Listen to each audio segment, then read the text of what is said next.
नमस्कार, स्वदेश एजेंडा देख रहे हैं आप और मैं हूं आपके साथ राखी। आज देश की राजनीति में नया अध्याय जुड़ गया है। आज भारतीय राजनीति में एक नया रिकॉर्ड दर्ज हो चुका है। प्रधानमंत्री नरेंद्र मोदी अब देश में सबसे लंबे समय तक सरकार के प्रमुख रहने वाले नेताओं में शीर्ष स्थान पर पहुंच गए हैं। लगातार तीसरी बार केंद्र की सत्ता संभालते हुए उन्होंने स्थिर नेतृत्व और मजबूत जनाधार का उदाहरण पेश किया है।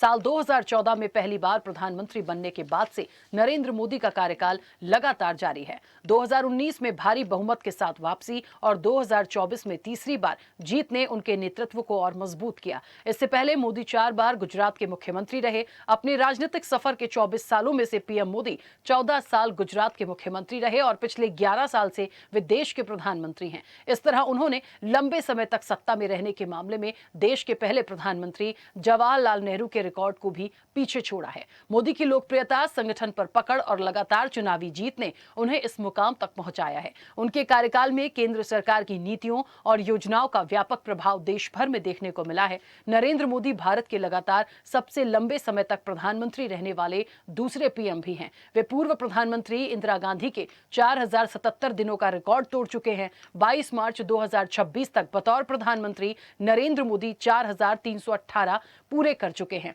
ये दिन उनके लिए कहीं न कहीं उनके कार्यकाल के लिए ऐतिहासिक है। हालांकि सबसे लंबे समय तक लगातार प्रधानमंत्री रहने का रिकॉर्ड अभी भी पंडित जवाहरलाल नेहरू के नाम है। वे 15 अगस्त 1947 से 27 मई 1964 तक यानी लगातार कुल 6126 दिन तक इस पद पर रहे हैं। पीएम मोदी नेहरू के रिकॉर्ड में 1812 दिन बस पीछे हैं। रिकॉर्ड तोड़ने के लिए 2029 के बाद भी पीएम उनको रहना पड़ेगा। बहरहाल अब प्रधानमंत्री नरेंद्र मोदी का ये लंबा कार्यकाल भारतीय राजनीति में एक मील का पत्थर माना जा रहा है, जिसने सत्ता की निरंतरता और नेतृत्व की स्थिरता को नई परिभाषा दी है। अब प्रधानमंत्री नरेंद्र मोदी के शून्य से शिखर तक की यात्रा के कई उतार चढ़ाव रहे। संघ की शाखा से सत्ता के शिखर तक नरेंद्र मोदी का सफर अभी जारी है। प्रधानमंत्री का कारवां अभी थमा नहीं है। उनका राजनीतिक सफर अभी रुका नहीं है। ऐसे में आगे अनेकानेक संभावनाओं से इनकार नहीं किया जा सकता। संघ की शाखा से निकलकर देश के सर्वोच्च पद पर पहुंचने का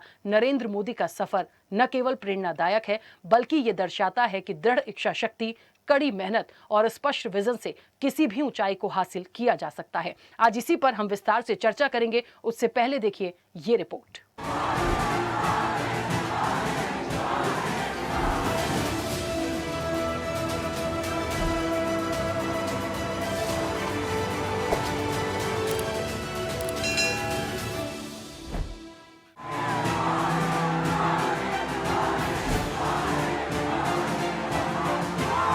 तक की सरकारें नामुमकिन मानती रही, लेकिन मोदी है तो मुमकिन है। मोदी है तो मुमकिन है, ये केवल एक नारा नहीं, पहचान है उस शख्सियत की जिसने संघ की पृष्ठभूमि में वैश्विक नेता के तौर पर एक के बाद एक नए कीर्तिमान स्थापित किए हैं। भारतीय राजनीति में एक ऐसा नाम जिसने जमीन से उठकर सत्ता के शीर्ष तक अपनी अलग पहचान बनाई, वो है नरेंद्र मोदी। एक साधारण परिवार से निकलकर देश के प्रधानमंत्री बनने तक का सफर न केवल संघर्षों से भरा है, बल्कि अनुशासन, विचारधारा और नेतृत्व क्षमता का भी उदाहरण है। भारत की राजनीति में नरेंद्र मोदी एक ऐसा नाम है जिसने अपने काम करने के अंदाज और फैसलों से अलग पहचान बनाई है। आपने मुझे जो प्यार दिया है, आपने मुझे जो आशीर्वाद दिया है, मैं आपको ब्याज समेत लौटाऊंगा। एक साधारण पृष्ठभूमि से उठकर देश के सर्वोच्च पद तक पहुंचने की उनकी यात्रा खुद में एक मिसाल है। नरेंद्र मोदी की खूबियां उन्हें सिर्फ एक राजनेता नहीं, बल्कि एक प्रभावशाली लीडर बनाती हैं, जिनका असर देश ही नहीं बल्कि वैश्विक स्तर पर भी देखा जाता है। प्रधानमंत्री नरेंद्र मोदी का नेतृत्व और उनकी जीवन शैली कई ऐसी विशेषताओं से भरी है जो उन्हें एक प्रभावशाली वैश्विक नेता बनाती हैं। नरेंद्र मोदी का राजनीतिक और वैचारिक जीवन राष्ट्रीय स्वयंसेवक संघ की शाखाओं से शुरू हुआ। बचपन से ही वे संघ के अनुशासन और राष्ट्रवाद की विचारधारा से प्रभावित रहे। संघ के प्रचारक के रूप में उन्होंने देश भर में संगठनात्मक कार्य किया, जिसने उनके व्यक्तित्व को मजबूत आधार दिया। प्रधानमंत्री नरेंद्र मोदी अपनी दृढ़ इच्छा शक्ति, साहसी निर्णयों और विकसित भारत के विजन के लिए जाने जाते हैं। आर्टिकल 370 हटाना, राम मंदिर निर्माण और सैन्य मजबूती जैसे ऐतिहासिक फैसले उन्हें खास बनाते हैं। सदियों की प्रतीक्षा के बाद हमारे राम आ गए। विकसित भारत 2047 का लक्ष्य वोकल फॉर लोकल और आत्मनिर्भर भारत के माध्यम से देश को आर्थिक मजबूती प्रदान कर रहे हैं। राजनीति में एंट्री और भाजपा में सफर की बात करें तो संघ से निकलकर मोदी ने भारतीय जनता पार्टी का दामन थामा। संगठन में उनकी रणनीतिक क्षमता और मेहनत के चलते वे जल्द ही पार्टी के प्रमुख चेहरों में शामिल हो गए। 2001 में मोदी को गुजरात का मुख्यमंत्री बनाया गया। लगातार 4 बार मुख्यमंत्री रहते हुए उन्होंने विकास आधारित राजनीति को नई दिशा दी। गुजरात मॉडल देश भर में चर्चा का विषय बना, जिसमें उद्योग, इंफ्रास्ट्रक्चर और निवेश को बढ़ावा मिला। फिर आया साल 2014, जिसमें भाजपा ने मोदी को प्रधानमंत्री पद का उम्मीदवार घोषित किया। उनके नेतृत्व में पार्टी ने ऐतिहासिक जीत दर्ज की और वे देश के 15वें प्रधानमंत्री बने। इसके बाद 2019 में भी उन्होंने और मजबूत जनादेश हासिल किया। प्रधानमंत्री बनने के बाद नरेंद्र मोदी ने देश के विकास को नई दिशा दी। सबका साथ, सबका विकास, सबका विश्वास के मंत्र के साथ उन्होंने गरीब, किसान, महिला और युवा हर वर्ग को मुख्यधारा में लाने का प्रयास किया।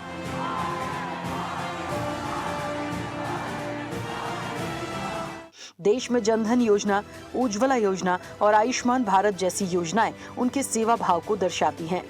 चाहे कोविड-19 महामारी का दौर हो या वैश्विक आर्थिक संकट, मोदी ने हर चुनौती में देश का नेतृत्व मजबूती से किया। वैक्सीनेशन अभियान और आत्मनिर्भर भारत जैसे कदमों ने भारत को नई पहचान दिलाई।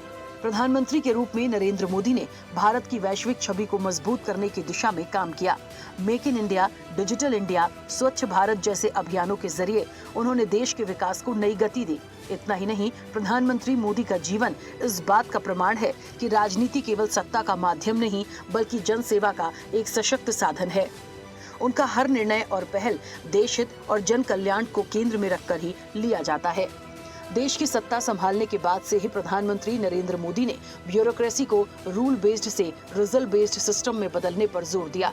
कम समय में ज्यादा काम और जवाबदेही पर उनका फोकस साफ रहा। प्रधानमंत्री नरेंद्र मोदी ने शीर्ष स्तर पर बैठकर योजनाओं की सीधे मॉनिटरिंग शुरू की। प्रगति जैसे प्लेटफॉर्म के जरिए वे खुद परियोजनाओं की समीक्षा करते हैं। इससे अफसरों पर सीधे जवाबदेही तय होती है। डिजिटल इंडिया के तहत ई गवर्नेंस को बढ़ावा दिया गया। फाइलों की मूवमेंट ऑनलाइन होने से देरी और भ्रष्टाचार पर काफी हद तक लगाम लगी।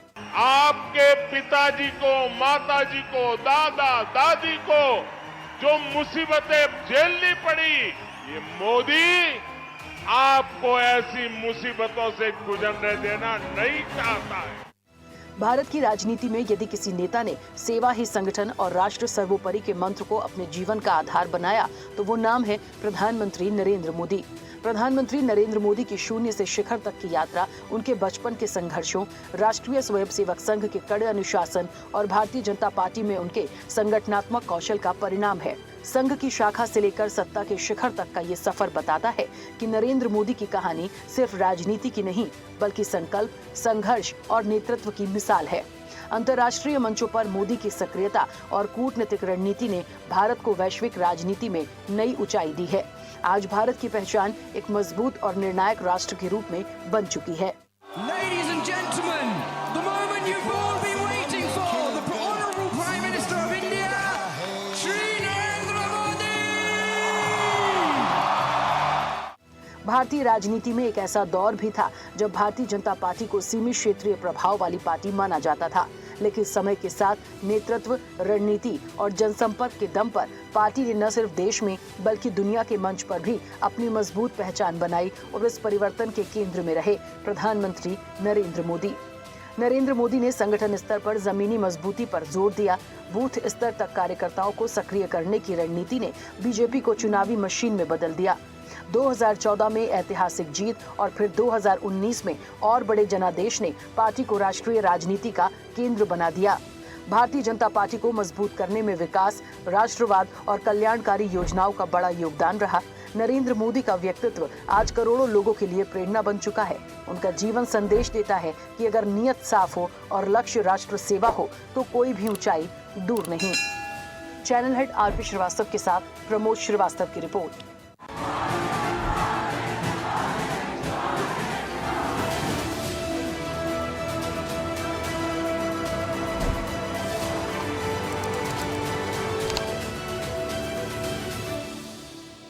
तो सियासत के शिखर पुरुष नरेंद्र दामोदर दास मोदी। आज उन पर चर्चा इसलिए भी है, जब एक रिकॉर्ड बनता है, जब एक नाम होता है और जब आप अपनी मेहनत से आगे बढ़ते हैं तो उस शख्सियत की चर्चा लाजमी हो जाती है। और एक बात बिल्कुल सच है, यदि हम पंडित जवाहरलाल नेहरू को याद रखते हैं तो आज के वर्तमान के परिदृश्य में यदि उनके बाद कोई एक कहते हैं ना कि एक लंबे समय तक काम करने के बाद 8,931 दिन काम करने के बाद 24 घंटे देश के लिए काम करने के बाद यदि आप इस मुकाम पर पहुंचे हैं तो ये एक बड़ा मुकाम उनके लिए है, देशवासियों के लिए है, हम सबके लिए है, क्योंकि देश के प्रधानमंत्री हैं, ना कि सिर्फ एक राजनीतिक दल का चेहरा। तो आज उन्हीं पर हम बात भी करेंगे। हमारे साथ तमाम मेहमान जुड़े हैं। सबसे पहले आपका परिचय करा दें। भारतीय जनता पार्टी का पक्ष रखेंगे खेमचंद शर्मा। खेमचंद जी, बहुत स्वागत चर्चा में जुड़ने के लिए। कांग्रेस का पक्ष रखेंगे डॉक्टर शिवानंद हुल्यारकर। शिवानंद जी, आपका भी बहुत स्वागत है। वरिष्ठ पत्रकार डॉक्टर कुमार राकेश हमारे साथ जुड़े हैं। कुमार राकेश जी, आपका भी बहुत स्वागत है। एक और वरिष्ठ पत्रकार हैं सुमन भटनागर। सुमन जी, आपका भी बहुत स्वागत है। राजनीतिक विश्लेषक हैं कुमार विवेक। कुमार विवेक जी, आपका भी बहुत स्वागत है। और स्वदेश न्यूज के channel head RP Srivastava ji हमारे साथ जुड़े हैं। आरपी श्रीवास्तव जी, आपका भी बहुत स्वागत है। मैं चर्चा की शुरुआत, जितने भी हमारे आज विश्लेषक हैं, मैं उनसे इस चर्चा की शुरुआत करूंगी, क्योंकि वरिष्ठ पत्रकार या राजनीतिक विश्लेषक जो होते हैं वो राजनीति की हर एक बारीकियों को समझते हैं, तो उनके व्यूज पहले मैं लेना चाहूंगी। कुमार राकेश जी, मुझे सुन पा रहे हैं?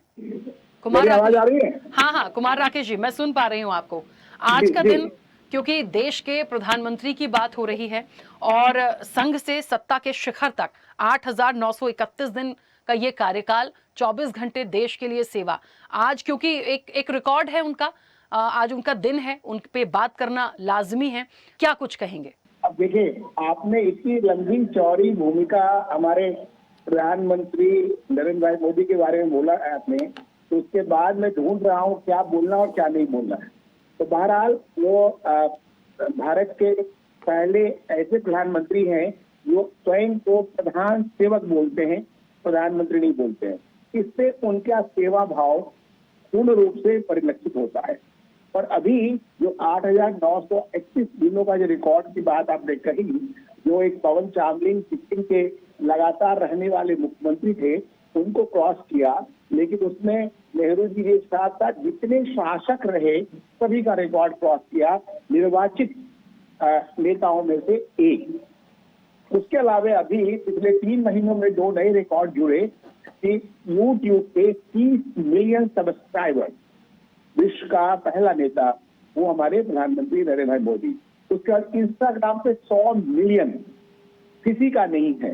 इसके अलावा 4 साल तक लगातार द मॉर्निंग स्टार है, यूएस का बहुत बड़ा एक न्यूज एजेंसी है, कि विश्व के 10 शीर्ष नेताओं में सब सर्वप्रिय, अति लोकप्रिय, हर सभी के पसंद नरेंद्र भाई मोदी।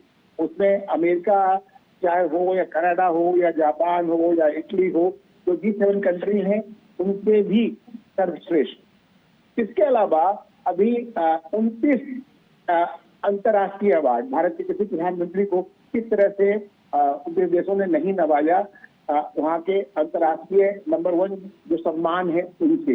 ये सारे रिकॉर्ड हैं। और सबसे बड़ा रिकॉर्ड है 11 वर्षों में, जो भी पहले कभी नहीं हुआ, कि आप देखिए कि विश्व के 11वीं व्यवस्था से 4थी व्यवस्था पर हम आ गए, 7 पायदान। यहाँ तक कि कभी हमको गुलाम बनाने वाला देश ब्रिटेन है, वो हमसे नीचे चला गया। ये ऐसे कई गौरवमयी क्षण है भारत के लिए, भारतीयों के लिए, भारत के लोगों के लिए। विरोध वाले लोग विरोध बोलेंगे, वो सुर में है, साफ नहीं बोलते हैं। आलोचना करने में कोई दिक्कत नहीं होना चाहिए, लेकिन जो सही बातें जितनी मैंने बताई उसका बताना चाहिए। कोई 30 मिलियन नहीं है, 100 मिलियन नहीं है, या भारत चौथी अर्थव्यवस्था नहीं है, तो उसको भी बोलना चाहिए। और बाकी जो चरित्र का जो लक्ष्य है, हमारे एक नरेंद्र थे, स्वामी विवेकानंद जी का नाम था नरेंद्र, नाराज लगा चरित्र, और ये जो नरेंद्र हैं, ये देश को आगे ले जाने के लिए इस तमाम प्रतिकूल परिस्थिति में आज स्थिति है विश्व की, उसमें भी भारत को कैसे अपने भारत के जहाज को, भारत के नाव को, भारत की शक्ति को संतुलित करते हुए, वसुधैव कुटुंबकम के नारा का उद्घोष करते हुए आगे चल रहे हैं। बिल्कुल, चलिए मैं वापस आऊंगी। सुमन जी, मुझे सुन पा रहे हैं? अनम्यूट करिएगा सर। हाँ, हो गया म्यूट। हाँ जी, क्या कहेंगे आज प्रधानमंत्री नरेंद्र मोदी के लिए? आज एक ही सवाल मेरे पास है और कहना आप सबको है। देखो, देश की आजादी के बाद नेहरू जी के बाद कोई सबसे बड़ा चेहरा जिसने देश को बहुत आगे बढ़ाया, एक नया आत्मविश्वास पैदा किया, वो नरेंद्र मोदी हैं। आज पूरा देश उन पर गर्व करता है। कोई तारीफ की बात नहीं है कि प्रधानमंत्री से तारीफ की जा रही है उनकी। उन्होंने एक देश को नई दिशा दी है और लंबा देखो, नेहरू जी जरूर प्रधानमंत्री के तौर पर उससे ज्यादा लंबे अरसे तक रहे, करीब 16 साल तक रहे नेहरू जी प्रधानमंत्री, लेकिन इनका मुख्यमंत्री का कार्यकाल गुजरात का और ये प्रधानमंत्री का जोड़ लिया जाए तो सबसे ज्यादा इनके 8,931 दिन बनते हैं, जो कि रिकॉर्ड है अपने आप में, एक रिकॉर्ड, नया रिकॉर्ड कायम किया है। तो ये एक बहुत बड़ी बात है। मोदी जी के बारे में आमतौर पे कहते हैं मोदी है तो मुमकिन है। वाकई ये देश के लोगों को लगने लगा है। ऑपरेशन सिंदूर देख लो आप, उनके और बड़े फैसले, 370 वाला फैसला देख लो आप, लगता है लोगों को कि मोदी है तो मुमकिन है। और जो सबका साथ सबका विकास लेकर उन्होंने देश में एक नई शुरुआत की है, आम आदमी तक, उज्ज्वला योजना से महिलाओं तक, गरीबों तक, बच्चों तक, छात्रों तक जो पहुंचने की शुरुआत की है उन्होंने, ये इसमें एक बड़ी बात है देश के लिए और इस पर देश आज गर्व कर रहा है। उनकी धन जन योजना, करोड़ों लोग उन्होंने खाते खोले अपने, स्वच्छ भारत योजना और सबसे बड़ी बात आयुष्मान भारत योजना जो है, गरीबों को मुफ्त जो इलाज मिल रहा है, डिजिटल योजना जो कि डिजिटल को इंडिया को डिजिटल को बहुत ऊपर उठाया उन्होंने, और आज भारत जो है विश्व की चौथी बड़ी आर्थिक शक्ति बनने जा रहा है। ये एक बहुत बड़ी बात है, इस पर हम लोगों को गर्व करना चाहिए। राजनीति से उठकर ये ठीक है कि विपक्ष को उन्होंने दरकिनार कर दिया, एक साइड लगा दिया है, ये उनकी अपनी रणनीति है, अपना तरीका है काम करने का, इसमें कोई दो राय नहीं है। लेकिन कुल मिलाकर देश को उन्होंने आगे बढ़ाया है और आज देश गर्व कर रहा है ऑपरेशन सिंदूर के बाद। और ठीक है, अब ये जो ईरान युद्ध चल रहा है, इसमें भारत की भूमिका को भी आज पूरा विश्व देख रहा है। भारत का कभी ऐसा नहीं हुआ कि बहुत बड़े बड़े युद्ध हुए उसमें भारत की भूमिका देखी जा रही हो, लेकिन आज भारत की भूमिका भी देखी जा रही है। इसका श्रेय मोदी जी को आपको देना पड़ेगा। बिल्कुल, चलिए वापस आऊंगी। कुमार विवेक जी, मुझे सुन पा रहे हैं? जी राखी जी, आवाज आ रही है आपकी? हाँ। कुमार विवेक जी, क्योंकि एक स्कूल, एक स्टूडेंट होता है, एक बच्चा ही जब वो बोर्न होता है, उसके बाद उसकी स्कूलिंग होती है, कहते हैं ना बहुत सारी चीजें उसको दिखती हैं। बहुत कुछ मैंने भी आज उनके बारे में पढ़ा, बहुत कुछ और भी वो चाहते तो कर सकते थे, और लेकिन क्योंकि फैमिली कंडीशंस क्या थी ये हम बहुत अच्छे से जानते हैं। उन सारी चीज़ों को एक्सेप्ट करके धीरे धीरे एक छोटी सी उम्र से आगे बढ़ना, उसके बाद आरएसएस, उसके बाद आगे निकलकर आज इस मुकाम तक आना, एक लंबा संघर्ष तो है। देखिए, आज लोकप्रिय हैं तो सबको ऐसा लगता जरूर होगा कि इतने लोकप्रिय हो गए और सारी चीजें हैं और बहुत सपोर्ट है, लेकिन आप उस समय को भी हमें आज याद करना होगा, जब छोटे से, जब उनकी पैदाइश हुई, उसके बाद जब वो 6 साल के थे, फिर वो कैसे स्कूलिंग हुई, सारी चीजों को हम देखें तो आज ये मुकाम वाकई बहुत बड़ा है। और मुझे लगता है यदि कोई संघर्ष करते हुए आगे बढ़ा है तो फिर उसकी कोई मीन मेक नहीं हो सकती। कैसे आप उनके इस पूरे संघर्ष को देखते हैं, उनके इस जीवन काल को देखते हैं, और राजनीति में जो आज ये मुकाम की 4 बार मुख्यमंत्री रहना और 3 बार प्रधानमंत्री, और आने वाला समय भी जैसा जो भी होगा, जितना हम आकलन कर पा रहे हैं, क्या कहेंगे? जी राखी जी, मैं पूर्णतः आपकी बात से सहमत हूँ। और नरेंद्र मोदी जी के बारे में अगर देखा जाए बचपन से, तो मैं उनके हम्बल बैकग्राउंड से ज्यादा इस बात को मानता हूँ कि 16-17 वर्ष की आयु से लगातार जनता के बीच में रहे। मतलब कि जो अगर आप उनका अनुभव देखें और आप ऐड कर दे तो हेड ऑफ स्टेट के अलावा, ये तो गुजरात के मुख्यमंत्री बने तब देश के ज्यादातर लोग उन्हें जाने, अगर उसके पहले आप देखें तो देश के हर वर्ग के बीच में उन्होंने रहा है। और संघ जैसा ट्रेनर रहा उनका, जहां पर उन्होंने बहुत करीब से उन्हें मौका मिला। और मतलब कहा जाए कि 10 साल हम लोगों ने मनमोहन सिंह का राज देखा था, जनता के बीच से निकले हुए नेता नहीं थे, वो बहुत ज्ञानी थे, इस बात में कोई शंका नहीं है। लेकिन नरेंद्र मोदी जी के बारे में आप देखें तो हर एक अंतिम व्यक्ति की क्या समस्या हो सकती है, इसको उन्होंने अनुभव किया है मैदान में रहते हुए। ये उस समय तो कल्पना से भी बाहर था कि देश के कभी प्रधानमंत्री ये हो सकते हैं। तो जो बात है ये आपकी पूर्णतः सही है। और जवाहरलाल नेहरू जी सबसे लंबे समय तक प्रधानमंत्री रहे, लेकिन 47 से 52 मैं उस रूप में नहीं देखता हूं, क्योंकि उस समय तक न कोई जनता के द्वारा चुने हुए थे और न ही सांसद था कोई।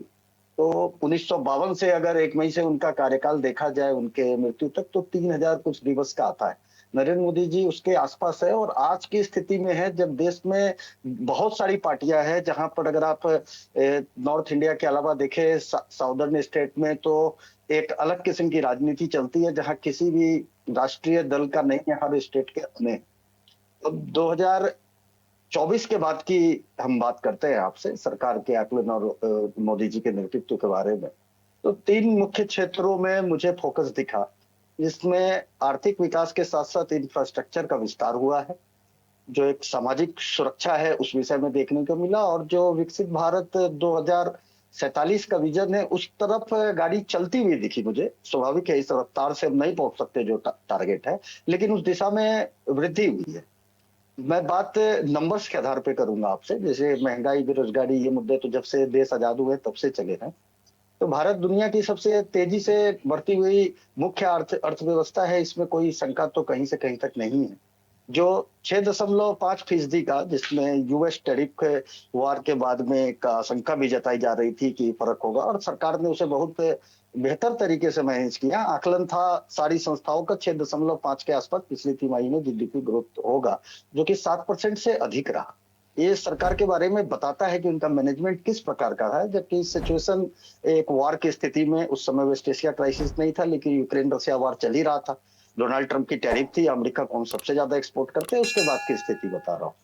4.27 ट्रिलियन डॉलर से ज्यादा की इकोनॉमी हमारी बढ़ गई, तीसरे स्थान पे हम पहुंचेंगे। और टैक्स कलेक्शन की भी अगर मैं बात करूं तो 10% की वृद्धि है उसमें, देश में जो टैक्स कलेक्शन होता है, मतलब व्यापार बढ़ रहे हैं।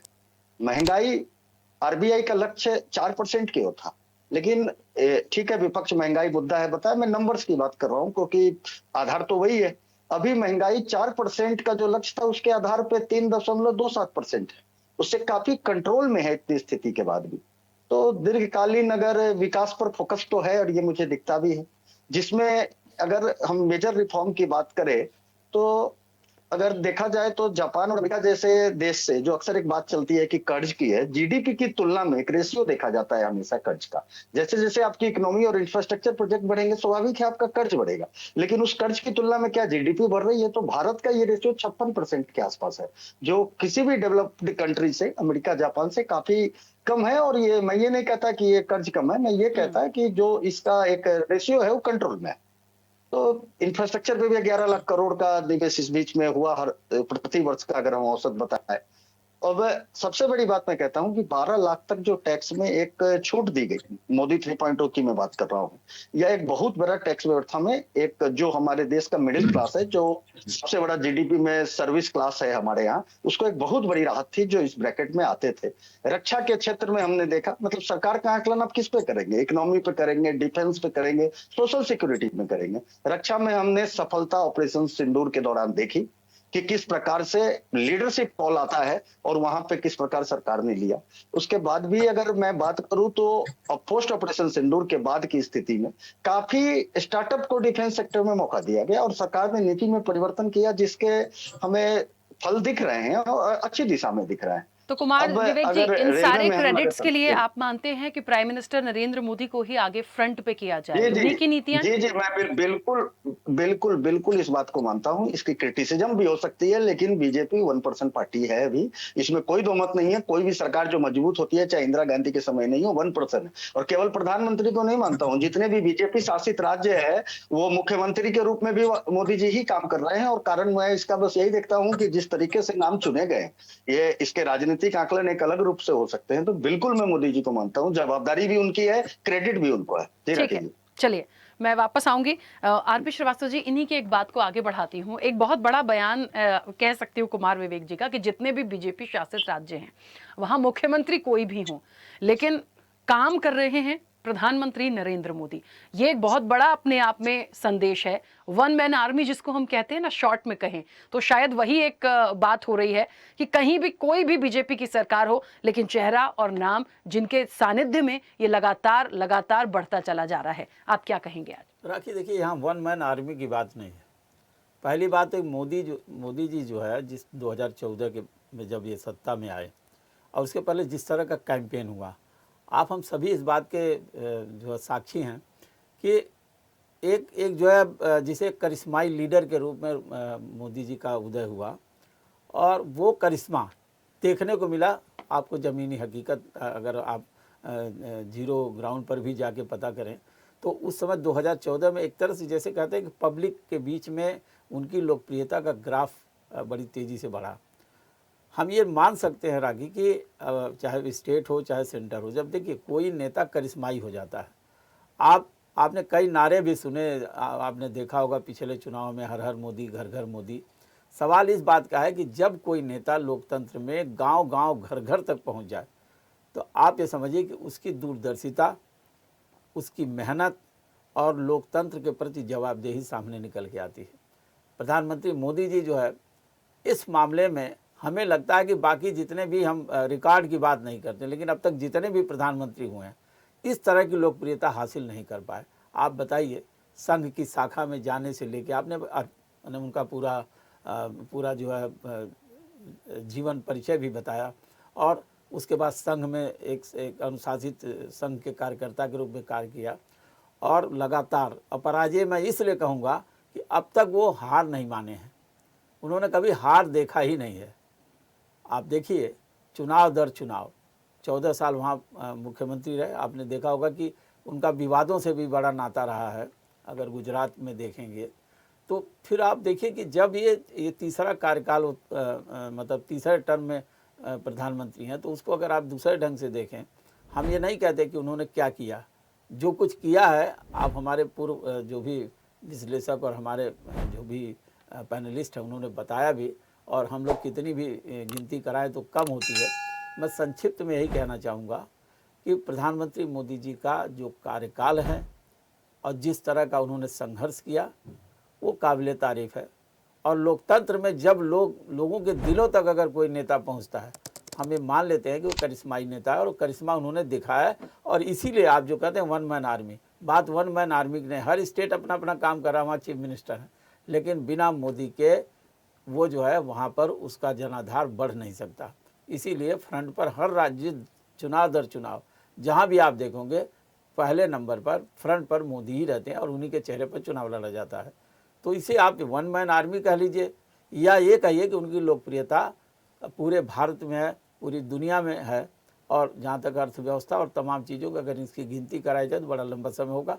लेकिन प्रधानमंत्री जी के बारे में इतना ज़रूर कहा जा सकता है कि आज हमें नहीं लगता कि इतना संघर्ष करके कोई नेता इस शिखर तक पहुँचा होगा। बिल्कुल, चलिए मैं वापस आऊंगी। खेमचंद जी, मुझे सुन पा रहे हैं? जी सुन पा रहे हैं। नमस्कार, जय हिंद जी। खेमचंद जी, सिर्फ प्राइम मिनिस्टर नरेंद्र मोदी के लिए नहीं, उनके परिवार के लिए नहीं, भारतीय जनता पार्टी के लिए भी ये बहुत बड़ा दिन बिल्कुल कहा जा सकता है। क्या कहेंगे आज उनका पूरा जीवन परिचय है, हम तो शुरू से अभी तक उनके पूरे कार्यकाल को यदि हम देखें, समझने की कोशिश करें, और जितना उन्होंने कमाया है, जितना हमारे और आपके सामने है, क्या कहेंगे? जय माता दी। देखिए, ना सिर्फ भारतीय जनता पार्टी के लिए या फिर आरएसएस के वॉलंटियर्स के लिए, समझ देश के लिए एक बहुत ही गर्व की बात है। और आदरणीय प्राइम मिनिस्टर मोदी जी जिस तरीके से ना सिर्फ लॉन्गेस्ट बल्कि जो क्वालिटी डिलीवरी है उसके साथ प्रधानमंत्री जाने जा रहे हैं। आज भी जो उनकी पॉपुलैरिटी है इतने समय के बाद भी कम नहीं हुई है, बल्कि दिन दूनी रात चौगुनी बढ़ रही है। आप उसका एग्जाम्पल स्टेट इलेक्शन में देख सकते हैं। जहां जहां स्टेट इलेक्शन हो रहे हैं वहां पे आदरणीय प्राइम मिनिस्टर मोदी जी जब जाते हैं तो आज भी लाखों की संख्या में लोग उनको सुनने आते हैं, उनकी बात को सुनते हैं, उनकी बात को मानते हुए भारतीय जनता पार्टी को समर्थन देते हैं। भारतीय जनता पार्टी की सरकार लगातार एक के बाद एक स्टेट में बन रही है। ये दिखाता है कि उनकी जो कमिटमेंट है, उनकी जो निस्वार्थ भाव से जो उनकी सेवा है, उस सेवा पे लोग आज अपनी मोहर लगाते हैं, उससे प्रसन्न। और ये डिलीवरी की वजह से हुआ है, और उनके जो विजनरी स्टेप्स हैं उसकी वजह से हुआ है। आदरणीय प्राइम मिनिस्टर मोदी जी प्रधानमंत्री बनते हैं, किसने सोचा था? लोग मजाक उड़ाते थे कि भाई जनधन अकाउंट के माध्यम से ये करोड़ों की संख्या में इन्होंने टारगेट रखा है कि हम 40 करोड़ अकाउंट खुलवाएंगे। कैसे खुल जाएंगे? बैंक तो बैठ जाएंगे, बैंक कर ही नहीं पाएंगे, बैंक कभी खोल ही नहीं पाएंगे। लेकिन उन्होंने निश्चित किया और वो करके दिखाया, और आज लगभग 45 से 50 करोड़ जनधन अकाउंट है। और उसकी वजह से कितने फायदे हैं। जो बीच में चेक डिलीवरी करने के लिए भी लोग रिश्वत लेते थे, हाथ जुड़वाते थे, एहसान करते थे, वो सारा सिस्टम ही कोलैप्स कर दिया। ना आप कमीशनखोरी कर सकते, ना ही आपको हाथ जुड़वाने की जरूरत है, ना ही किसी से विनती करवाने की जरूरत है। आप बेनिफिशियरी हो और सीधा सीधा पैसा गवर्नमेंट जो देना चाहती है वो आपके अकाउंट में जा रहा है। और जो गरीब लोग, जो हमारे आम लोग हैं, उनके पास ही पैसा रहता है। वो पैसा कहाँ रखा रहता था? घर पे रखा रहता था। घर पे रखा रहता था तो इकोनॉमी में नहीं था, तो वो पैसा भी इकोनॉमी में पार्टिसिपेट कर रहा है। तो ये इतना बड़ा स्टेप। दूसरा, अप स्किल रीस्किल के बारे में आदरणीय प्राइम मिनिस्टर मोदी जी ने सोचा, स्टैंड अप इंडिया के बारे में सोचा, तो उसके माध्यम से आदरणीय प्राइम मिनिस्टर मोदी ने करोड़ों की संख्या में लोगों को अप स्किल रीस्किल किया। और अप स्किल और रीस्किल करते हुए जो हमारे मॉडर्न टेक्नोलॉजी है, हमारे जो मॉडर्न अनुभव है, हमारी जो मॉडर्न परंपराएं हैं, उसके माध्यम से जो लोग अच्छा काम कर रहे हैं उसको भी उसमें शामिल किया। और इसकी वजह से ऑन रूट्स जो चीजें लोग भुला दी गई या भूल गए, उनको फिर से रिवाइव करने का काम आदरणीय प्राइम मिनिस्टर मोदी जी ने किया। स्टैंड अप इंडिया के माध्यम से SC ST समाज के जो दबे कुचले समाज के लोग हैं, जिनको अभी भी हैंड होल्डिंग की जरूरत है, उनके युवाओं को एंटरप्रेन्योर बनाने का काम आदरणीय प्राइम मिनिस्टर मोदी जी ने किया। आदरणीय प्राइम मिनिस्टर मोदी जी ने, मैं अभी इकोनॉमिक फ्रंट की बात बता रहा हूँ। अब बहुत सारे लोग हैं कहेंगे कि भाई नहीं, लेकिन आदरणीय प्राइम मिनिस्टर मोदी जी ने जो हमारे देश में, मतलब हमारा देश अब डेवलपिंग से डेवलप कंट्री की ओर जो तेजी से आगे बढ़ रहा है, 10 से तीसरी बड़ी इकोनॉमी बन रहा है, फिर भी करोड़ों की संख्या में लोग आदरणीय प्राइम मिनिस्टर मोदी जी के आने से पहले भूखे रहते थे। उनके पास बेसिक नेसेसिटी पूरा करने का संसाधन नहीं था, साधन नहीं था। तो उस पे सबसे पहले अगर किसी ने ध्यान दिया तो वो ध्यान आदरणीय प्राइम मिनिस्टर मोदी जी ने दिया कि ऐसे लोग, मतलब उनकी योजनाओं के माध्यम से गरीबी से बाहर भी आ रहे हैं, लेकिन उनको हैंड होल्डिंग की जरूरत है, उनको संभल की जरूरत है। तो फ्री राशन देने की योजना जो पूरे विश्व में सबसे मैसिव, बड़े-बड़े देश, अमेरिका जैसे देश भी इतनी मैसिव योजना नहीं चला पाए। फिर एक अच्छे स्वास्थ्य की व्यवस्था, आयुष्मान कार्ड के माध्यम से आदरणीय प्राइम मिनिस्टर मोदी जी ने गरीबों को, 10 करोड़ से ज्यादा परिवारों को अच्छे स्वास्थ्य की गारंटी, और जिस पे भारतीय जनता पार्टी की जो स्टेट गवर्नमेंट है, अलग-अलग स्टेट गवर्नमेंट अलग-अलग टॉप अप भी दे रही है। जैसे दिल्ली में 5 लाख की जगह 10 लाख का आयुष्मान भारत योजना है। आज आप बड़े से बड़े हॉस्पिटल में देख सकते हैं, आयुष्मान भारत कार्ड होल्डर जाके अपना इलाज करा रहे हैं। आप 5 लाख और 10 लाख बुजुर्गों को सबको फ्री कर दिया 75, क्योंकि 75 से ऊपर के जो बुजुर्ग होते हैं उनका इंश्योरेंस अगर आप प्राइवेट करोगे तो एक कपल का कम से कम मरे से मरा जो प्रीमियम है वो 4-5 लाख का भी प्रीमियम कम से कम आपका 60 से 70 हजार रुपए जाएगा। तो वो काम आज गवर्नमेंट कर रही है।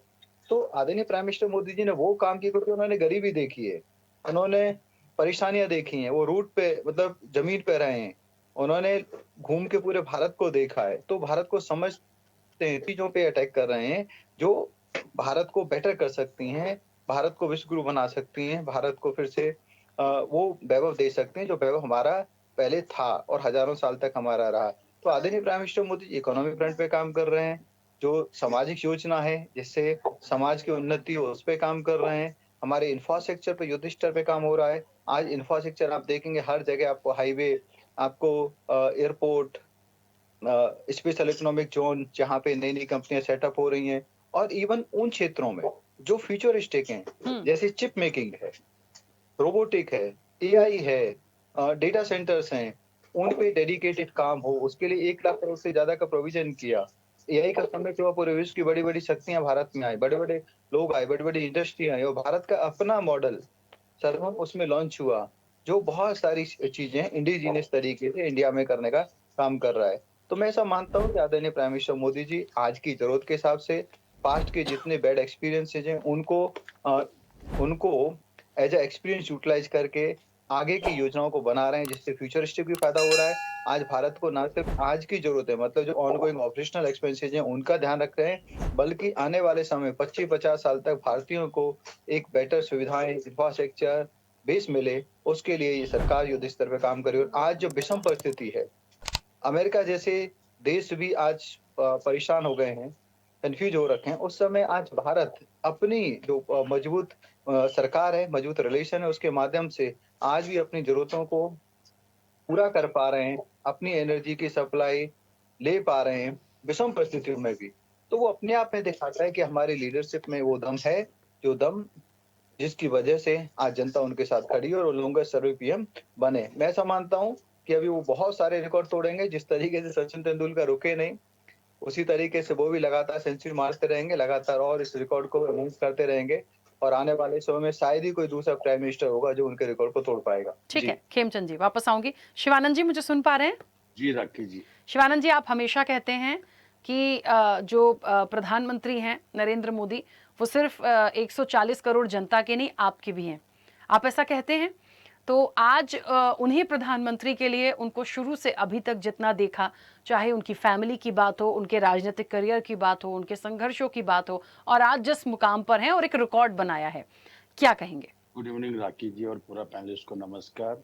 आदरणीय देश के प्रधानमंत्री नरेंद्र मोदी जी गुजरात के चीफ मिनिस्टर थे और अभी 2014 से लेकर 2026 तक आदरणीय देश के प्रधानमंत्री प्राइम मिनिस्टर हैं। देखिए, जिस तरह से युवा युवती को बेरोजगारी चरम पर है, महंगाई चरम पर है, जब से नरेंद्र मोदी जी प्राइम मिनिस्टर बने तब से किसान परेशान है, युवा युवती को रोजगार नहीं है। डिफेंस में आज भी उन्होंने योजना लेके आया है, उस योजना में 4 साल में रिटायर्ड होना है, तो आगे का गारंटी नहीं उनका। अगर किसी का हत्या हो गया तो उस बारे में नहीं। नाम नरेंद्र काम सरेंडर, 26 माता भगिनी के ऊपर राजनीति खेला, 40 लोगों के जिस टाइम जैसे पार्लियामेंट अटैक हो या डोकलामा हो या कहीं भी जिस तरह से पठानकोट हो, इस तरह से नरेंद्र मोदी जी हिंदू मुस्लिम करना, मस्जिद के नीचे शिवलिंग ढूंढना, यही काम किया। देश के बारे में make in India fake in India किया। दो जन बेच रहे रंगा बिल्ला, 2 जन ले रहे, अडानी अंबानी ले रहे। पूरी इस तरह से ऐसा नहीं चलता है। छोटे छोटे व्यापारी कितने लोगों ने आत्महत्या किया। बैंक में आज देखिए इतना जोर जोर से बोला दाऊद इब्राहिम को लेके आऊंगा, मैं इंतजार कर रहा हूँ, विजय माल्या को लाऊंगा, सुशील मोदी को लेके आऊंगा, नीरव मोदी जी को या मेहुल चोकसी जी को कब लेके आएंगे नरेंद्र मोदी जी, मैं इंतजार कर रहा हूँ। नरेंद्र मोदी जी अभी तो छुटकारा दीजिए, अभी जाइए झोला लेके, क्योंकि शंकराचार्य जी को भी आप लोगों ने सर्टिफिकेट मांगा, खुद का सर्टिफिकेट, डिग्री का सर्टिफिकेट नरेंद्र मोदी जी का नहीं है। आज फर्जी से आज सुप्रीम कोर्ट में मैटर चल रहे। हर आदमी को CBI, ED, income tax misuse करना, ब्लैकमेलिंग करना, पीएम प्राइम मिनिस्टर फंड के बारे में कोई जानकारी नहीं दे रहे। बड़े बड़े बीजेपी का हर स्टेट में बड़े बड़े कार्यालय 5 स्टार हो गए, गोर गरीब मर रहे, उससे कोई लेना देना नहीं है। चुनाव आयोग, इनके पास 3 बंदर बैठे हैं, संधू जी, ज्ञानेश कुमार गुप्ता जी और इन्होंने डॉक्टर संधू जी। जिस तरह से 3 लोग हैं, इनको ब्लैकमेलिंग करना, इलेक्शन चुनाव जीतना। महाराष्ट्र में deputy chief minister Ajit Pawar ji का जिस तरह से प्लेन क्रैश हुआ, विजय रूपानी का हुआ, ये सब का सीबीआई इंक्वायरी होना चाहिए। मैं आगे जाके और भी बोलता हूँ, मनोहर जो पर्रिकर थे गोवा की चीफ मिनिस्टर, डिफेंस मिनिस्टर, उनका भी हत्या हुआ है। सुषमा स्वराज जी का भी, मलिक साहब का एलजी का है। इस बारे में सीबीआई इंक्वायरी होना बहुत जरूरी है। नाम नरेंद्र काम सरेंडर, इन्होंने गलत बातें कर रहे हैं, झूठ बोल रहे हैं। नेशनल टीवी पे कृपया इस तरीके के स्टेटमेंट को स्वीकार ना किया जाए कि सुषमा जी की हत्या हुई है, मनोहर पारिकर जी की हत्या हुई है। कृपया अनुरोध है आपसे राखी जी, ऐसी स्टेटमेंट को आप स्वीकार ना करें। 1 मिनट बोल लेने दीजिए, बोलने दीजिए। देखिए, ये एक्ट बोलने तो दीजिए सर, उसको एक्सेप्ट कौन कर रहा है? 1 मिनट, सवाल तब भी होंगे, सवाल उसके आगे भी होंगे, उन्हें बोलने दीजिए 1 मिनट, 1 सेकंड।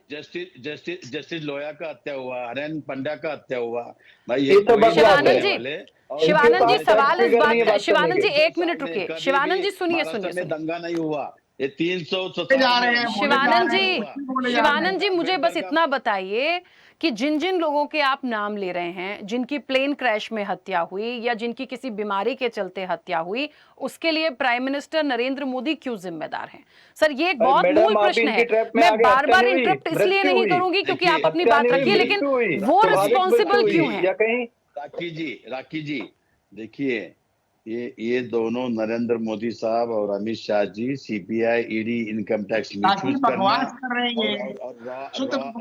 लेके रॉ का मिसयूज करना, चुनाव को मिसयूज करना। अजित पवार ने खुद बोला था बीजेपी का पूरा फाइल मेरे पास है, 10 दिन में उसका हत्या हो गया। मैं सीबीआई इंक्वायरी करूँ ना, क्यों डर रहे हो? शर्म आना चाहिए। वही बकवास, आपके पास सबूत है, आपके पास तो बड़े बड़े वकील हैं। जो वकील उग्रवादियों के लिए रात को 2 बजे सुप्रीम कोर्ट को खुलवा लेते हैं, जब आपके पास ऐसे वकील हैं, 1 सेकंड रुकिएगा, 1 सेकंड रुकिए, क्यों बैठे हुए हैं? 1 मिनट। शिवानंद जी मैंने सवाल, शिवानंद जी मैंने जब सवाल लिया था, शिवानंद जी पहले सुन लीजिए, सुनेंगे नहीं तो बातें पूरी नहीं होंगी सर, सुनेंगे नहीं बात आगे नहीं बढ़ पाएगी। प्लीज सुनिए, मैंने 1 एक सवाल किया कि इन सब के लिए वो जिम्मेदार क्यों हैं, एक तरफ रखिए अभी इन चीज को। मैंने शुरुआत जब करी थी सवाल की तो इस बात से की थी, आप हमेशा मेरी चर्चा में जुड़ते हैं तो यही कहते हैं कि सिर्फ 140 करोड़ देशवासियों के पीएम नहीं, आपके भी हैं। तो मैंने आज उसी परिप्रेक्ष्य में आपसे उनके बारे में जानना चाहा कि आप अपने प्राइम मिनिस्टर को कैसे देखते हैं। सर, ये सारी बयान तो राजनीतिक हो गए। आज उनके जीवन पर यदि उनके 24 घंटे देश के लिए काम करने की सेवा या 809 से 31 दिन 8,931 दिन पूरे हों, हम उस पर भी तो बोल सकते हैं। सर, हमेशा नहीं है कि हम विपक्ष में हैं तो हम विरोध में बोलें, और मैं आपको फोर्स भी नहीं करूंगी कि आप सिर्फ उनके गुणगान करिए, नहीं, आपका व्यक्तिगत अधिकार है। लेकिन कुछ ऐसी बातें आ रही हैं जिसके लिए ऑब्जेक्शन आ रहा है, पैनल में से भी आ रहा है, तो कम से कम वहां तो उनको रिस्पॉन्सिबल ना करिए ना, बस इतनी सी बात है। राखी जी, मैंने आदरणीय देश के प्रधान नरेंद्र मोदी जी को राखी जी पहले इन्होंने बंदर बोला है, 6-7 बार नहीं, मोदी जी को बंदर नहीं बोला है कुमार राकेश जी। ये पागल नहीं, इन्होंने सब चुनाव आयोग को बंदर बोला, कि बैठा रखे। चुनाव आयोग को 3 बंदर बोला है। पागल, तुमको दिमाग खराब है सर, आराम से। खराब है, वो बोलते हुए दारू पी के आए हो आप। सर, क्या बातें कर रहे हैं आप लोग। बस यही मुझे लग रहा था, एक व्यक्ति कुछ बोलेगा उसके बाद भाषा की मर्यादा ही चेंज हो जाती है। कोई बंदर बोलेगा, कोई कुछ बोलेगा। सर प्लीज प्लीज, हम देश के प्रधानमंत्री पर ये डिबेट कर रहे हैं, उनके कार्यकाल पर बात कर रहे हैं। प्लीज, कैसे बोल सकते चुनाव को बंदर? शर्म आनी चाहिए आपको, बेशर्म कहेंगे, आपको शर्म आना चाहिए। आप यहाँ आके उनका वकालत पत्र मत लेके मेरे को मत, क्या वकालत करते हैं? भारत के संविधान में आस्था नहीं है, बोलिए आप, माफी मांगे, माफी मांगे, आप माफी मांगे। संविधान को गाली दे रहे हैं आप, पागल आदमी, संविधान को गाली दे रहे हैं आप। हाँ, समझे? संविधान को गाली दे रहे हैं आप। मेरे को क्या बात करना, क्या नहीं। अरे संविधान, आप जाहिल हो, आप बहुत बड़े जाहिल हो, कांग्रेस के कलंक हो आप, ऐसे ही आपका नेता कलंक है, वो बहुत बड़ा कलंक है राष्ट्र के नाम पे। करते आप लोग क्या सर प्लीज प्लीज एक मिनट, अपनी पूरी डिबेट की गंभीरता को बदल रहे हैं। आप आते हो भड़वागिरी कुमार राकेश जी और शिवानंद जी, मतलब सर प्लीज भाषा की मर्यादा रखिए, नहीं तो मुझे आगे बढ़ना पड़ेगा। मत भाषा तोड़ रहा है, ब्लैकमेलिंग किया आपने कौन? कभी अरे बार वाला का टैक्स कौन खाता है? बार वाला कौन? बार वाला? चलिए कुमार राकेश जी, आप तो वरिष्ठ पत्रकार हैं, प्लीज एक मिनट, मत करिए ना, मत जाइए। किस भाषा में बोलेगा उसी भाषा में जवाब दूंगा मैं। मैंने भाषा की मर्यादा नहीं तोड़ी, भाषा की मर्यादा इन्होंने तोड़ी है। अब रिकॉर्डिंग करके देखिए आप। बोलता हूँ राकेश जी, मैं देश के प्रधान नरेंद्र मोदी जी को बंदर नहीं बोला है। अगर इसको लग रहे चुनाव आयोग को बंदर बोला आपने, ये खुद पत्रकार बंदर है। मैं मोदी आप चुनाव आयोग को बंदर बोला, आप वहां बंदर हो, समझे? मैं मोदी साहब को आज भी करता हूँ, कल भी करता हूँ, लेकिन तुम्हारे सर्टिफिकेट की मेरे को जरूरत नहीं है। तुम्हारे सर्टिफिकेट की जरूरत नहीं है, तुम्हारे से भड़वागिरी की जरूरत नहीं है। मुझे समझ, कुमार राकेश जी, चलिए मैं ऑडियो बंद करा दूंगी सर, प्लीज प्लीज, मेरे लिए एक्सेप्टेबल नहीं है, प्लीज मत करिए मेरी डिबेट में, मत करिए प्लीज सर, प्लीज। क्या आप इस्तेमाल कर रहे हैं बार बार सर? आप सम्मानीय, वो भी सम्मानीय है, ठीक है, छोड़िए। अरे आप ब्लैकमेलिंग करके आप यहाँ तक आए, सब आपका पूरा आप ब्लैकमेलिंग जो आप करते हो, आएगा तुमको, आप ब्लैकमेलर हो, आप ब्लैकमेलिंग करते हो, फेल जाते हो। शिवानंद जी, बस एक छोटा सा सवाल लूंगी, मैं आगे बढ़ जाऊंगी प्लीज, क्योंकि मेरा प्रश्न आपसे जरूरी है। कुमार राकेश जी, एक मिनट रुकिए, एक मिनट रुकिए प्लीज। बंद करो इनको, इनके बकवास को कौन सुनेगा? एक मिनट, बके जा रहा है पागलों की तरह। शाम को दारू पी के आया, बैठ गया सुन के। सर क्या हो गया, क्या खा के आप आए? मत करिए ना सर, क्यों उनको आप इस तरीके से बोल रहे हैं बार बार? ड्रग्स लिया है, आप फॉरेन घूमते हो, ड्रग्स भी लेके आए, बकवास कर रही है, बकेट किए जा रहे हैं इनको। एक मिनट रुक जाइए, चलिए ठीक है, एक सेकंड रुकिए। शिवानंद जी, चुनाव को बंदर बोलेंगे, कहीं प्रधानमंत्री को कुछ बोल देंगे, कभी कहते हैं सीबीआई करना चाहिए। शिवानंद जी, राखी जी, प्राइम मिनिस्टर के लिए आपके पास कुछ अच्छे शब्द हैं? अभी ऐसे ही पूछना पड़ेगा, नहीं हो सकते। प्राइम मिनिस्टर के लिए कोई अच्छे शब्द हैं? उनका जो संघर्ष रहा है, या फिर यही एक तमगा लेकर विपक्ष चला है कि चाय बेचने वाला? सर इससे इतर हम देखें, इससे इतर क्या उनके लिए कुछ है? हाँ तो ठीक है ना, मेरा सवाल है, एक मिनट कुमार राकेश जी, सवाल है, जवाब तो देने चीजें नहीं दे पाएंगे, आगे बढ़ना पड़ेगा। हाँ बोलिए शिवानंद जी। आप क्वेश्चन क्या है, जरा दोबारा बताइए। चेहरा दिखा कुमार राकेश जी, प्लीज बंद कर रहे हैं प्लीज, चुप बैठो ना, पागल आदमी। चुप बैठो यार, बकवास के जा रहे हो। कुमार कहाँ राकेश चले जी, जाते आप हो? तो कम से कम थोड़ा सम्मान रखिए। सर रुकिए ना क्या प्लीज। करें, बकवास पे तो मेरा बकवास नहीं सवाल सुन उनसे, सकता। वो सवाल नहीं सुन पाएंगे, मेरी चर्चा नहीं बढ़ पाएगी। ऐसे गधों से सवाल पूछ के टाइम क्यों जाया कर रहे हो? नहीं प्लीज। सर, वो मेरा प्रोटोकॉल है। प्लीज मैं प्लीज, मेरा आपसे झगड़ा हो जाएगा। कुमार राकेश जी, मेरा आपसे झगड़ा झगड़ा हो वाला जाएगा। बात ही प्लीज कर रहे हो आप। प्लीज। ये तो बकवास के जा रहा है, सर, आप लिबर्टी प्लीज, दिए जा रहे हो। प्लीज। उनको अंकुश करो ना। नहीं, पहले मेरा पहले सवाल किसने- होने दीजिए, उन्हें आप बोलने शब्द दीजिए, किसने- उसके बाद। शुरुआत किसने की? Go to the recording. Who started? तो ठीक है, एक सेकंड रुकिए ना, यो। इंटरप्ट कर रहे हैं, आगे बढ़ेंगे। एक मिनट। शिवानंद जी, सवाल मेरा इस बात का है, प्राइम मिनिस्टर नरेंद्र मोदी के लिए क्या कुछ अच्छा है आपके पास? किस परिप्रेक्ष्य में पूछ रही हूं, पहले सुनिएगा, समझिएगा। देश के प्रधानमंत्री जब से पैदा हुए, जो उनकी फैमिली बैकग्राउंड था, वहां से वो कैसे आगे बढ़े, कैसे बढ़ते बढ़ते आज इस मुकाम पर हैं। जनता ने ही चुना, पर्टिकुलर भारतीय जनता पार्टी तो उबार के नहीं ले आई। हम उन सारे उनके कार्यकाल को लेकर बात कर रहे हैं। क्या उनके लिए कोई शब्द अच्छे हैं, या सिर्फ एक नारा फिक्स कर लिया है कि चाय बेचने वाला बन गया, डिग्री फर्जी है? सर छोड़ दीजिए सब, देश का प्रधानमंत्री तो है, आज रिकॉर्ड तो बना है। क्या हमारे पास कुछ भी अच्छे शब्द नहीं है उनके लिए? अच्छा राखी जी सुनिए, मैंने हमेशा डिबेट में बोलता हूँ 140 करोड़ जनते का भी प्राइम मिनिस्टर मेरे भी है, तो यही तो बात है 100%। और दूसरी बात, ये बीजेपी का प्राइम मिनिस्टर नहीं है, पूरा 140 करोड़ जनते का प्रतिनिधित्व करते हैं। एक गरीब से घर से आके उनकी माँ दूसरे के घर पे काम करके प्राइम मिनिस्टर बने। मैं खुद 6 बार 7 बार आदरणीय देश के प्रधानमंत्री नरेंद्र मोदी जी को मिला हूं। मेरा कुछ पर्सनल काम था, कुछ किसी का काम था, मैं जाके मिला हूं। मैं कोई डरने वाला नहीं हूं किसी को। दूसरी बात ये भी सुन लीजिए कि सब पैनलिस्ट को, कभी भी देश के प्रधानमंत्री नरेंद्र मोदी जी कुछ गलत है तो हम गलत बोलेंगे, जो अच्छा है राखी जी मैं सम्मान करता हूँ आदरणीय देश के प्रधानमंत्री नरेंद्र मोदी जी। जब बिहार में प्रचार करने गए गलत थे, नहीं बोल रहे हैं, आप झूठ बोल रहे हैं, आप झूठ बोल रहे हैं, आप ऐसे शब्दों का उपयोग कर रहे हैं जो डिबेट में एक मर्यादित या पढ़े लिखे व्यक्ति के मुंह से नहीं निकल सकते। आप इस प्लेटफॉर्म को मिसयूज कर रहे हैं, मिसलीड कर रहे हैं, मिसलीड कर रहे हैं, मिसयूज कर रहे हैं, जिसकी भर्त्सना होनी चाहिए। ये मांगने का अधिकार मोदी साहब को नहीं है, इसलिए मैं बोला। मैडम आपका विषय क्या है? ये व्यक्ति 5 टॉपिक 5 बातें नहीं बता पाए, अभी भी पूरे विषय का इन्होंने चेंज कर दिया है, पूरी तरीके से सर डाइवर्ट कर एक दिया तो है। ना, मैं खेमचंद जी प्लीज देखिए, एक इकलौता विपक्ष का ये मतलब नहीं होता है कि हम बोलने भी नहीं देंगे। उन्होंने पहले बोला, इंटरप्ट कर दिया, उसके बाद बहुत सारे जी बोले जा रहे हैं, वो बोले जा रहे हैं, अलग अलग बातें बोले जा रहे हैं। तो क्या ये दीजिए, टॉपिक है? बीच बीच में कोई चीजें क्या ये आएंगी तो आपका कुछ नहीं टॉपिक होगा है? ना सर। राखी ठीक है, जी, चलिए मेरे रुकिए टाइम सुमन पे- जी, क्योंकि राखी समय जी, की सीमा है। राखी सुमन जी प्लीज अपनी बात राखी रखिएगा। जी, ठीक है शिवानंद जी प्लीज। राखी जी नहीं राखी जी, वन सेकंड बात करो, 1 मिनट। सर मैं 1 मिनट से राखी ज्यादा जी। दे भी नहीं पाऊंगी, बोलिए। जी देखो, आदरणीय देश के प्रधानमंत्री नरेंद्र मोदी जी, नोटबंदी किया, 370 हटाया, राम मंदिर के नाम पे गाय काटोल से चंदा लिया, बीजेपी भ्रष्टाचार जुमला पार्टी है, आरएसएस फिर वही बकवास। राष्ट्रीय संपत्ति सेल बेचने के लिए धंधा ठीक है। चालू किया है, शिवानंद जी बड़े मैं बड़े समझ गई कार्यालय हूँ, किया। आप सिर्फ उनको वो राजनीतिक गरीब रूप दलित से, आज भी क्योंकि मर वो रहे हैं, सत्ता पक्ष का आज एक भी चेहरा है, भूखे आप मर वैसे रहे ही हैं। उनको एक्सेप्ट करेंगे। ठीक है सर, ठीक है, मैं नहीं जाऊंगी बहुत डेप्थ में। सुमन जी प्लीज अपनी बात रखिएगा, अनम्यूट करिए। अनम्यूट। उनके आए हुए SC/ST लोग उनके बारे में गलत बात कर रहे हैं मोदी साहब। ओम बिरला जी ने बोला मत ठीक आइए, है पार्लियामेंट शिवानंद हाउस में नहीं आ रहे। जी, शिवानंद जी बाकी लोगों की प्रतिक्रिया आ जाने दीजिए प्लीज प्लीज। काफी लंबी ठीक चर्चा है। हो गई अपनी।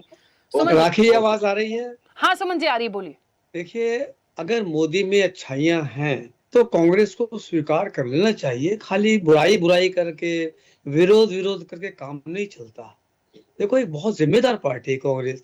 अब ये शिवानंद जी जो बातें कह रहे हैं, हो सकता है इनके हिसाब से बातें ठीक भी हो, लेकिन देश का प्रधानमंत्री है, सारा देश मान रहा है कि उन्होंने इस देश को फर्श से लेकर अर्श तक पहुंचाया है, तो कम से कम इसको थोड़ा सा मानना चाहिए, इनको स्वीकार तो करना चाहिए। लेकिन आज सुमन जी विरोध क्यों कर जबरदस्ती रहे हैं? तो अभी हम हमारे किसी एक से साथी मनवा ने- ही नहीं सकते। मैंने तो पहले ही कहा था, नहीं। जो आपका मत है रखिए, कुछ तो अच्छाइयां होंगी, कुछ तो बोलिए। आप और मैं हाँ, कितना ही बोल कुछ तो लेंगे, मैं अच्छाइयां समझ गई। कहनी विपक्ष चाहिए उनको ना। एक सत्ता पक्ष के देखो, चेहरे के रूप में लेता है, कांग्रेस बस। आज कांग्रेस पीछे क्यों हो रही है? क्योंकि सच्चाई भी तो कभी कभी कहनी चाहिए ना। खाली अपनी बातें कहते रहे, जो सच्चाई है देश की वो भी तो कहनी चाहिए ना। अभी हमारे एक साथी ने कहा कि देश के अलावा जो राज्य हैं उन पर ही मोदी का असर हुआ। मैं हरियाणा से आता हूँ। 2024 के चुनाव में हरियाणा में हालात अच्छे नहीं थे बीजेपी के, एंटी इनकम्बेंसी भी थी, कांग्रेस के काफी हवा भी थी, लेकिन जब मोदी के दौरे यहाँ हुए उसके बाद ऐसी हवा पलटी कि इनकी 48 सीटें आ गई, कांग्रेस 37 में रह गई। तो ये जो अच्छाई है ना, इसको मानना चाहिए कि मोदी एक बड़ा चेहरा है, देश उसको मानता है, वो अभी देश भी उसकी नहीं बात मान रहे सुनता है, देश उसको स्वीकार करता है। अगर फिर भी नहीं मानते आपको जो वो अभी भी हाथ हिला रहे हैं, नहीं। कौन मानेगा? 31% वोटिंग हुआ है और कांग्रेस को लीजिए, इंडिया इसका गठबंधन भी जवाब है उनके पास। क्या करेंगे? मैंने कहा ना, विपक्ष नरेंद्र मोदी जी को सिर्फ सत्ता पक्ष के चेहरे के रूप में लेगा, वो नहीं बोलेंगे। मानिए इस चीज को। वोट के हिसाब से कोई दो राय नहीं, वोटें बराबर की मिली है आपको हरियाणा में। ठीक है, लेकिन सीटें चलिए देखो आप जरा। कुमार विवेक जी, जल्दी से। राज्यसभा चुनाव में देखो बहुत छोटी छोटी संक्षिप्त प्रतिक्रिया सर, बहुत समय नहीं है, बहुत सारा समय वापस से नहीं दे पाऊंगी। बहुत छोटी छोटी सी प्रतिक्रिया प्लीज, जल्दी से। कुमार विवेक जी। जी राकेश जी, नरेंद्र मोदी जी का जीवन रहा है, जैसा कि आपने कहा भी कि वो केवल एक व्यक्ति की कहानी नहीं है, संघर्ष, उनके अनुशासन और एक संकल्प की कहानी तो है। इसको कोई माने ना माने, उनकी राजनीतिक मजबूरी हो सकती है, वो बात अलग है। अगर व्यक्तिगत रूप से आप उनसे भी पूछेंगे तो वो भी इस बात को कहेंगे। एक साधारण परिवार से निकल के जिस तरीके का हम लोगों ने चर्चा की, जो उनका बैकग्राउंड रहा, और प्रधानमंत्री इतने लंबे समय तक और लोकप्रियता में कमी नहीं आना। आज आप सर्वे कर लीजिए, आज भी लोकप्रियता का ग्राफ आपको वही दिखेगा या बढ़ते हुए ही दिखेगा। ये उनका सफर तो दिखाता ही है कि इस लोकतंत्र में मेहनत और नेतृत्व की जो क्षमता है, इससे कोई इनकार नहीं कर सकता। और देश को उन्होंने जिस ट्रैक पे लिया है, इसकी सराहना तो होनी चाहिए। हाँ, राजनीतिक रूप से जो कांग्रेस का मैं यहाँ पे देख रहा था कि इतनी हत्याएं हुई, जितने भी मौत हुई सभी हत्याएं हैं, तो मतलब सचिन पायलट से लेके माधव सिंधिया से लेके संजय गांधी तक, स्वयं की माता पे, फिर तो ये कॉन्स्पिरेसी थ्योरी का कोई अंत ही नहीं होगा। देश में जितनी भी होती है जो चीजें हम देखे हैं, यही जैसा कि सुमन जी ने कहा भी कि इस हाल के पीछे भी यही है। राजनीति में आप 1000 अच्छे मुद्दे छोड़ देते हैं जिसपे आप सरकार को घेर सकते हैं, इसी तरीके की अनर्गल और फालतू बात करके, जिसको कोई भी आज के देश का इनके इस नैरेटिव को खरीद नहीं रहा। नरेंद्र मोदी जी पर अगर आज बात है, व्यक्ति विशेष की यहाँ पर बात है, देश के जो भी नेता है, आज ऐसा तो है नहीं कि भाजपा नहीं मानती है, भाजपा के शासन में मुलायम सिंह यादव जी को दिया गया है। राजनीतिक जी ठीक है कुमार विवेक जी, क्योंकि समय की सीमा है, बहुत जल्दी से वापस आना है। आरपी श्रीवास्तव जी, एक संक्षिप्त प्रतिक्रिया आपकी भी। ये देखिए राकेश, हमें लगता है कि कांग्रेस जिस तरह से बात कर रही है, या शिवानंद जी कर रहे हैं, इनको आलोचना के साथ साथ इनको समालोचना भी करना चाहिए। कोई व्यक्ति इतने समय तक टिका हुआ है राजनीति में, और एक बात और भी कहा जा सकता है, उपलब्धियां भी उनके साथ उनके नाम बहुत सारी हैं। दूसरी सबसे बड़ी बात है राखी की, आप देखिए, जब तक आदमी जनता के बीच में अगर लोकप्रियता क्यों है, क्योंकि जनता के लिए कुछ काम किया होगा तभी लोकप्रिय होगा, ऐसे तो नहीं हवा हवाई हो जाएगा। और कांग्रेस को इस मामले में सोचना भी चाहिए कि भाई सिर्फ आलोचना ही मत कीजिए। आप जो है प्रधानमंत्री जी, देश के प्रधानमंत्री हैं, उनके द्वारा किए गए कार्यों की सराहना भी की जानी चाहिए। और इन्हीं के कई नेता लगातार करते भी रहते हैं, तो इस बात को समझने की जरूरत है। हमें लगता है कि जो आज का जो डिबेट है उससे हट के ये सारी बातें नहीं होनी चाहिए, बल्कि ये होना चाहिए, आलोचना कीजिए आप विपक्ष में होने के नाते, लेकिन उनकी अच्छाइयों की भी तारीफ की जानी चाहिए। ठीक है कुमार राकेश जी, जल्दी से अपनी बात रखिए, अनम्यूट करिएगा। Unmute Kumar Rakesh ji, unmute. अच्छा सॉरी, मैं सिर्फ यही दो बातें कहूंगा कि कोई व्यक्ति जब भाषा की मर्यादा को लांघता है, मतलब वो दिमाग रूप से कमजोर हो चुका है या उनके पास शब्द नहीं है विरोध करने के। टू हुड में कंसर्न, नंबर 1। नंबर 2, जो खुद ही कभी शीशों के घरों में रहते हैं, आज भी दूसरे पत्थर मारते हैं, तो उनको पहले सोचना चाहिए कि पहला घर उंगली का क्रैक किया हुआ घर है। ये दो बातें हैं। और आप पूरे रिकॉर्डिंग देखिएगा कि भाषा की मर्यादा किसने तोड़ी और फिर किस लहजे पे, किस स्तर पे आते हैं लोग। ये दिखता है बैंकरप्सी, माइंड बैंकरप्सी, वर्ल्ड की बैंकरप्सी, पॉलिटिकल बैंकरप्सी। उसका नतीजा पूरा देश देख रहा है और समाज समझ रहा है। मुझे यही कहना है। और नरेंद्र मोदी जी हैं आज की तुलना में उनको अतुलनीय है, विश्व के स्तर पे, देश के स्तर पे। मैंने फिगर दिया, डाटा दिया। अमेरिका का जो सबसे बड़ा एजेंसी है वो टॉप 1 बता रहा है आउट ऑफ 10 टॉप के लिए। ऑस्ट्रेलिया का प्रधानमंत्री बॉस बोलता है उनको, ठीक एक है। प्रधानमंत्री पैर छूता है। हम गुयाना का राष्ट्रपति मुसलमान होकर के बड़ा भाई बोलता है कि मेरे देश को बचा लिया। ये तो हमारे देश के लिए गर्व की बात है। मोदी जी के प्रधानमंत्री हैं, हमारे लिए गौरव की बात है, इसके लिए फख्र होना चाहिए, दलगत भावनाओं से हट करके। ठीक है, अब ये ठीक है, किताब कुमार लिखा राकेश रहे हैं, वो इनका नेता खाली संविधान रखता है, क्या कर लेंगे? ठीक है। इसलिए भाषा सर, की सर, मर्यादा चलिए, का रखना ठीक है। चाहिए। शाम ठीक है। को ही शुरू हो जाते हैं तो नहीं होना चाहिए, वो टाइम होता है हर चीज का शुरू होने का। सर आप फिर उसी पे। खेमचंद जी जल्दी से अपनी बात रखिएगा। शिवानंद जी रुकिए 1 मिनट। देखिए, आदरणीय प्राइम मिनिस्टर मोदी की अचीवमेंट पूरे देश के अचीवमेंट है, जन जन के अचीवमेंट है, 140 करोड़ भारतीयों के अचीवमेंट है। आज भारत आगे बढ़ रहा है, 10वें नंबर से 30वें नंबर पे आया है। आज विषम परिस्थितियों में भी अगर किसी भी इकोनॉमी को आप स्टेबल इकोनॉमी कह सकते हैं पूरे विश्व में, तो भारत की इकोनॉमी है। आज हमारे चारों युद्ध हो रहे हैं, बल्कि पड़ोस में युद्ध हो रहे हैं। अफगानिस्तान पाकिस्तान युद्ध कर रहा है, उधर इजराइल और ईरान में युद्ध चल रहा है, और रशिया यूक्रेन में चल रहा है। तो पूरा विश्व जब एक दूसरे से इंगेज रहे, उस परिस्थिति में भारत की इकोनॉमी, भारत का पूरा इंफ्रास्ट्रक्चर और हमारी बाउंड्री सेफ है। तो ये हमारी एक स्ट्रॉन्ग आदरणीय प्राइम मिनिस्टर मोदी जी की लीडरशिप की वजह से है। हम उनको धन्यवाद करते हैं, अप्रिशिएट करते हैं, सलूट करते हैं, और समस्त देशवासियों को आपके टीवी के माध्यम से शुभकामनाएं देते हैं कि आदरणीय प्राइम मिनिस्टर मोदी जी के लिए प्रार्थना भी करते हैं कि वो ऐसे ही स्वस्थ रहें, ऐसे ही हमारे देश को आगे बढ़ाते रहें, और ना सिर्फ जो उन्होंने आज रिकॉर्ड तोड़ा, बल्कि वो नए नए रिकॉर्ड बनाए जो आने वाले समय में किसी को भी तोड़ने के लिए बहुत मुश्किल हो। चलिए, समय बहुत ज्यादा हो गया है, लेकिन शिवानंद जी फिर से बहुत कोई पॉइंट महत्वपूर्ण बात हो रखिए, क्योंकि समय मांगा था इसलिए।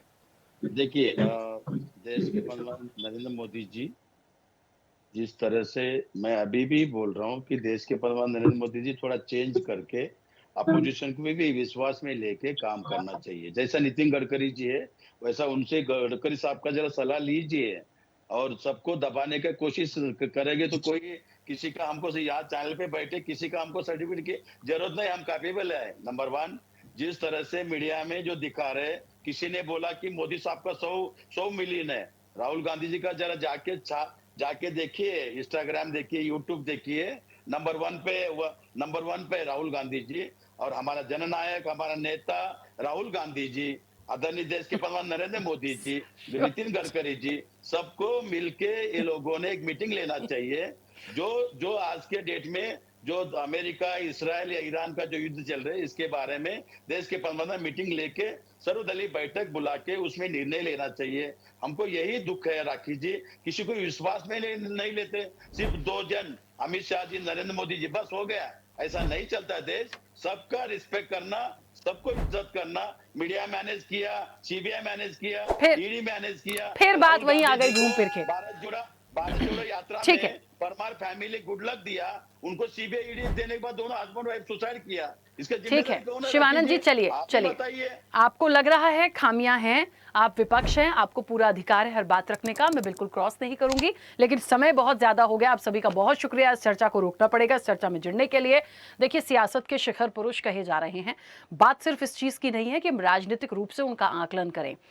जब से पैदा हुए तब से उनकी स्कूलिंग, उनका संघर्ष, उनके पिता क्या करते थे, उनकी माता ने कैसे उनको आगे बढ़ाया, किन स्थिति परिस्थितियों में उन्होंने घर छोड़ा, उसके बाद आरएसएस, उसके बाद आते आते आज ये मुकाम। तो एक संघर्ष तो है, इसी तो किसी से छिपा नहीं है। तो ये जो संघर्ष है और आज यहाँ पहुंचे हैं, तो कहीं ना कहीं जनता ने पहुंचाया। उनकी लोकप्रियता यदि बढ़ी है तो जनता ने लोकप्रियता बढ़ाई, सिर्फ पार्टी ने तो बढ़ाई नहीं। तो मुझे लगता है यदि अच्छाई है तो उसका वेलकम होना चाहिए, स्वागत होना चाहिए। है तो देश के प्रधानमंत्री, बाकी विपक्ष है तो देखिए, विपक्ष शायद उनको अपने एक राजनीतिक और सत्ता पक्ष, कहते हैं ना पक्ष विपक्ष की नोकझोंक, उस तरीके से ही आंक रहा है, तो उस पर कोई भी कमेंट करने की जरूरत नहीं है। चर्चा में इतना ही, बने रहिए स्वदेश न्यूज के साथ। सबसे पहले देश। ऐसे ही वीडियोस के लिए लाइक करें, शेयर करें, फॉलो करें, YouTube पर जाकर सब्सक्राइब कर बेल आइकन दबाना ना भूलें, और ताजा अपडेट्स के लिए स्वदेशलाइव.com पर जरूर जाएं।